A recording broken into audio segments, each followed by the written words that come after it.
इस वीडियो में सूक्ष्म लोक की बातें हैं। अच्छा, सूक्ष्म लोक की बातें अचानक क्यों? ये जहां हम रहते हैं वो मृत्युलोक है और त्रिलोक की बात कही गई है शास्त्रों में। त्रिलोक, भौतिक जगत, सूक्ष्म जगत और कारण जगत। तो सूक्ष्म जगत की बात आइए जानते हैं कि वहाँ क्या है, ऋषि मुनियों ने क्या कहा है और महान संतों ने क्या कहा है। तो क्या है, ये रोचक जानकारी मैंने कई जगहों से इकट्ठा की है और इस वीडियो के अंत में कुछ बुद्धिजीवी महिलाओं से मैंने कहा है कि वो बताएं कि सूक्ष्म लोक के बारे में कि क्या राय है। तो उन्होंने जो कहा है वो भी इस वीडियो के अंत में है। नमस्कार, मैं हूं विनय बिहारी सिंह। मेरे YouTube channel tea break with Vinay Bihari Singh पर आपका बहुत बहुत स्वागत है।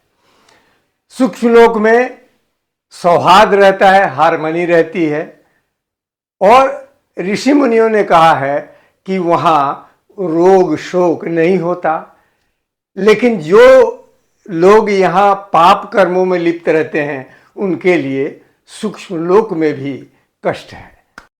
एक महान योगी ने कहा है कि सूक्ष्म लोक के निवासियों का तीसरा नेत्र बहुत ही सक्रिय रहता है और ये दोनों आंखें आधी खुली हुई या बंद बंद सी रहती हैं।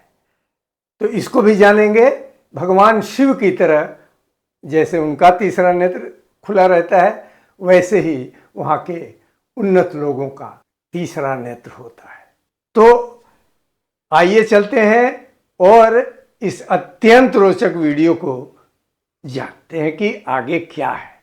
सबसे पहले देखें महान योगी परमहंस योगानंद जी द्वारा लिखित योगी कथामृत में क्या लिखा गया है कि सूक्ष्म जगत में सुख, सामंजस्य और समानता है।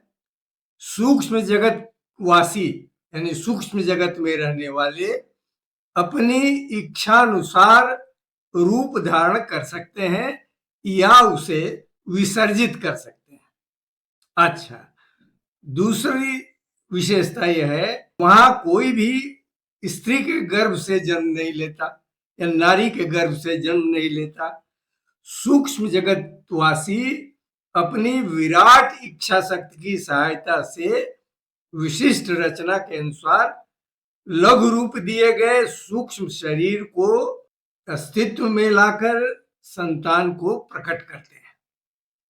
अच्छा, हाल ही में स्थूल शरीर से मुक्त हुआ जीव यानी जिसकी पृथ्वी लोक में मृत्यु हो चुकी थी, ऐसा जीव अपने समान ही मानसिक एवं आध्यात्मिक प्रवृत्तियां रखने वाले सूक्ष्म जगतीय परिवार में उनके निमंत्रण पर जन्म लेता है।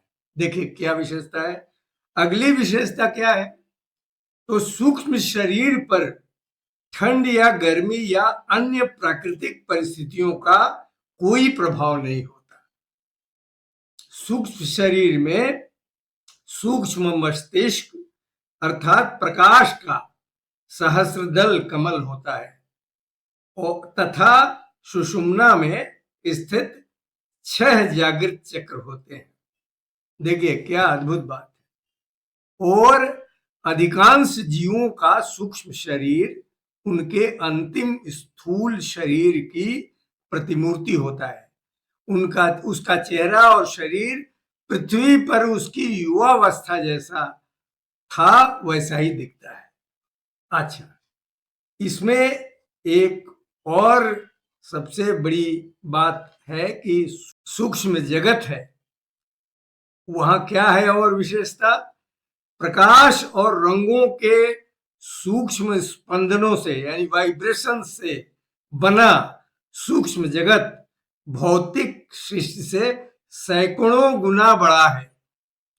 यानी सूक्ष्म जगत, पहली बात तो प्रकाश और रंगों के सूक्ष्म वाइब्रेशन से बना है, ये भी हुआ। और सूक्ष्म जगत असीम सुंदर, स्वच्छ, शुद्ध और सुव्यवस्थित है। वहां कोई निर्जीव ग्रह या बंजर भूमि नहीं है, है ना। तो ये और दूसरी और अगली बात क्या है विशेषता, अच्छी और बुरी आत्माओं के लिए विभिन्न दैवी प्रासाद यानी भवन या स्पंदनात्मक क्षेत्रों की व्यवस्था है।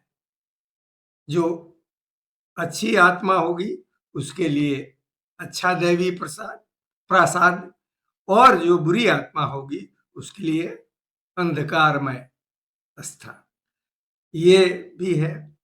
तो मनुष्य अपने कर्मों के अनुसार मृत्यु के बाद उस सूक्ष्म लोक में जब जाता है तो ऐसे परिस्थिति में अपने को पाता है। बुरे कर्म किए हैं तो अंधकार में जाएगा, अंधकार चारों तरफ अंधेरा, अच्छा कर्म किए रहेगा तो ये जो अभी वर्णन है उसके अनुसार योगी कथामृत में लिखा गया है।